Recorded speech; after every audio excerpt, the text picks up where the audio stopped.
The distress signal wasn't supposed to reach them. Buried deep within a forgotten communication array on a peaceful scholarly world, the ancient beacon was only meant for emergencies, a relic of an era when alliances were forged in blood, not bureaucracy. But when raiders descended and hope crumbled, a desperate technician activated it, unknowingly sending a message across the stars, straight to Earth. A death world, a place feared more than respected, a place the galaxy hoped never to hear from again, but humanity heard. And they answered, not with words, but with warships. The kind of response that sends shivers through even the boldest species. No negotiations, no delays, just thunder in the skies and fire on the ground. The Sciritans wanted help. What they got was a fleet born from the most dangerous world in the known universe, and the galaxy would never forget what happened next. The mistake. The planet Sirida was a haven for knowledge. Floating cities, crystalline archives, and peace-loving scholars defined its legacy. Its people were brilliant, but unarmed. For centuries, Sirida remained untouched in galactic conflicts, protected by its remote location and its reputation as neutral ground. But neutrality doesn't stop greed. A band of genetically modified pirate clans, led by the feared warlord Vectral, saw Sirida as ripe for plunder. The pirates descended from orbit like locusts, disabling the planetary shields. Within minutes, fire rained from the sky, the archives burned, civilians scattered.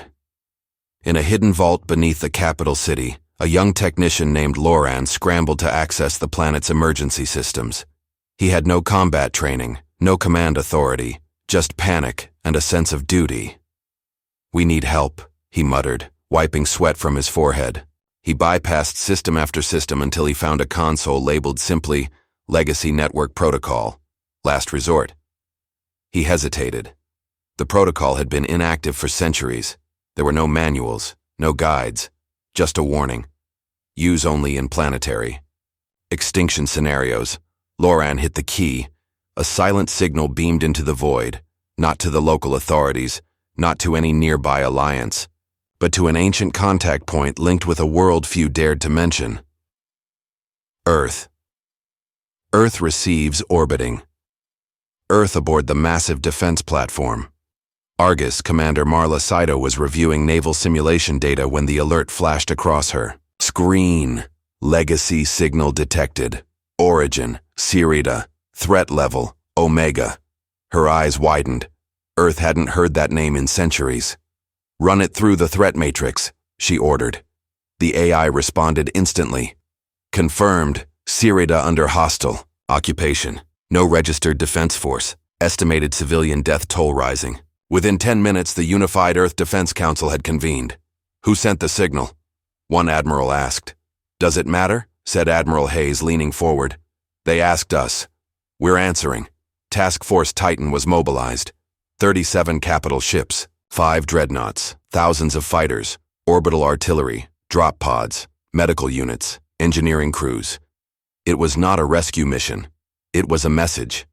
The arrival Vectral's fleet hovered above Sirida like vultures. Their cruisers beamed propaganda into the cities below. Obey or perish. Resistance was sparse.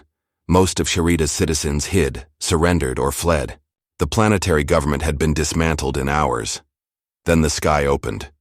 Human ships arrived in formation, not stealthy, not cautious, but boldly, defiantly, like kings returning to their throne. The flagship, UEN Vindicator, broadcast a single message on all frequencies. "This world is under our protection. Leave now or face elimination." Vectral laughed. "Earth? Deathworlders? Legends. Let them come." The first volley of orbital artillery vaporized 2 pirate destroyers in under 4.3 seconds. Combat on a Deathworlder scale, humanity's military doctrine, was unlike any other.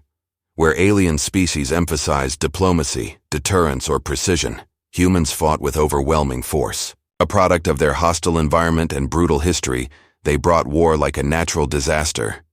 Drop pods launched from low orbit like meteors. Human marines hit the ground in full exo-armor, armed with railguns, smart drones, and thermal grenades. They didn't pause. They didn't hesitate. They secured landing zones, extracted civilians, and eliminated resistance with clinical precision. Stories began to spread. Of a single human operative taking out an entire pirate encampment. Of a medic treating 20 Ciridans under heavy fire without backup. Of orbital snipers disabling pirate escape pods mid-launch. The pirates had never fought Deathworlders, and they never would again. A different kind of power. But humanity's strength wasn't just in war, it was in compassion. Medical ships descended with advanced care units, engineers restored power grids and repaired water systems. Children who had watched their homes burn now saw humans teaching them how to rebuild. Loran, the technician who activated the beacon, stood atop a hillside overlooking a rebuilt hospital. A human commander approached. "You're the one who called us." Loran nodded. "I didn't mean to. I thought it was just an old program." The commander smiled. "That call saved your planet. Next time, do it sooner." The galactic reaction across the galaxy, news of Earth's intervention spread like wildfire. Some species were grateful, others were terrified. The Galactic Council held emergency meetings. Debates raged. They responded without clearance. They stopped a genocide. They could do the same to any of us. Then maybe we shouldn't give them a reason. The myth of the Deathworlders had become reality. They weren't extinct. They weren't hiding. They were watching. And when called, they came. Departure. After stabilizing Chirida, the human fleet prepared to leave. They left behind automated defenses, communication equipment, and a pledge. "If the stars fall on you again," the message read, "call us. We will come." As the last human ship vanished into hyperspace, Lauren stood among a crowd of Ciridans, watching. Some wept, others cheered. For the first time in generations, they felt safe. Echoes of power, the lesson of Cirida echoed across the galactic frontier. Pirate raids decreased, warlords reconsidered. And in quiet, cautious whispers, civilizations began updating their emergency protocols, with Earth's frequency included. Not all were comfortable with this new reality. Some feared a future where humanity became judge, jury, and executioner. But others, especially the small, the weak, and the forgotten, saw Earth as something else. A shield. Even the Galactic Council, with its layers of bureaucracy, couldn't ignore the change. A proposal emerged to formalize Earth as a rapid response entity. Neutral, fast-acting, independent. Humanity declined. "We do not seek permission to protect the innocent," their ambassador said. "We never have." And with that, Earth returned to its silence, watching. Because somewhere, out in the stars, someone else would need them, and Deathworlders never sleep. The pirate reckoning Vectral's fleet had not been completely destroyed. Survivors scattered across nearby systems licking wounds and plotting revenge, but Deathworlders didn't believe in loose ends. A week after the liberation of Cirida, stealth corvettes hunted down the pirate remnants. No trials, no negotiations, just precision strikes. Each destroyed vessel was followed by a transmission. "You were warned." Honor among the broken many Ciridans, once pacifists, now felt a strange stirring. Not anger, not hatred, but resolve.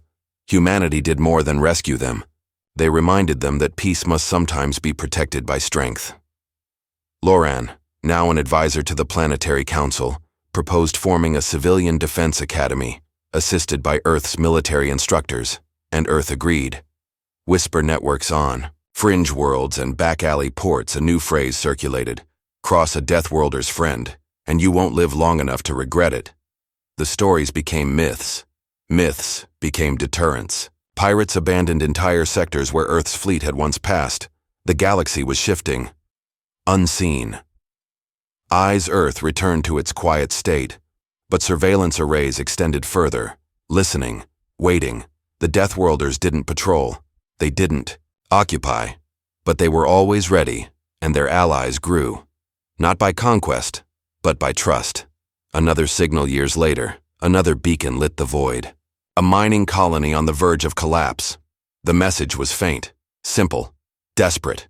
And Earth moved, fleets mobilized, medics prepared, weapons charged, because once again, someone needed help, and Deathworlders always answered. The Shadow War begins. Unseen by the public, a shadow war began to take shape. Factions within the Galactic Council, threatened by Earth's growing influence, began funding mercenary groups and insurgent cells to test the humans' resolve. One such group ambushed a diplomatic convoy returning from Sirida. They never made it out of the asteroid belt. Human gunships arrived within minutes. Once again, the message was clear. Earth may forgive, but it never forgets. Allies in unlikely places, some former enemies approached Earth in secret. Species who once feared humanity now asked for training, protection, and guidance. Earth accepted, but only under one condition, that those species help others in turn. Slowly, a network of allied systems emerged, not through empire, but through example. The Council fractures. The Galactic Council split down the middle. Half demanded restrictions on Earth's power. The other half argued it was Earth alone that preserved peace. A vote was called to place sanctions on Earth. The measure failed. Too many had seen what Deathworlders were capable of, and what they were capable of preventing. Lost colony. Found threat. The coordinates pointed to a world long erased from official star charts. The colony had gone silent 100 years ago, written off as lost to disease or resource collapse. When the first reconnaissance drone arrived, it found structures still standing, and something else.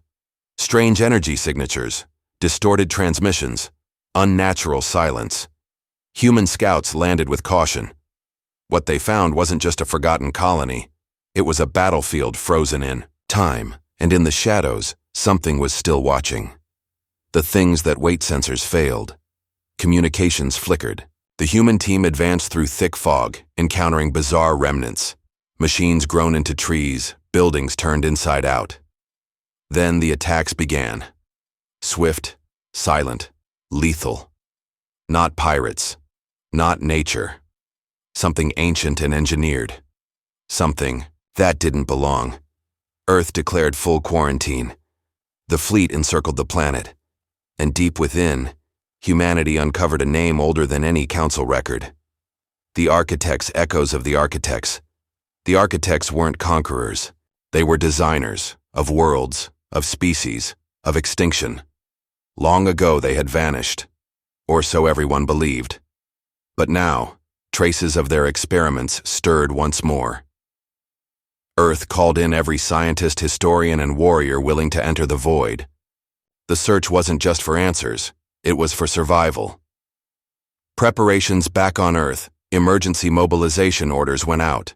Reserve fleets activated, old alliances renewed, whispers passed through military academies. This isn't like Sirida. This isn't a raid, this was war, and the enemy wasn't coming. It had always been here, sleeping beneath forgotten planets. In the enemy's image, humanity's greatest fear became clear. The architects hadn't just returned, they had studied Earth, modeled new weapons on human behavior, created hybrid war forms combining alien precision and human brutality. The galaxy was not ready, but Earth was. Council collapse. The divided Galactic Council finally cracked. Accusations flew. Some demanded peace talks with the architects.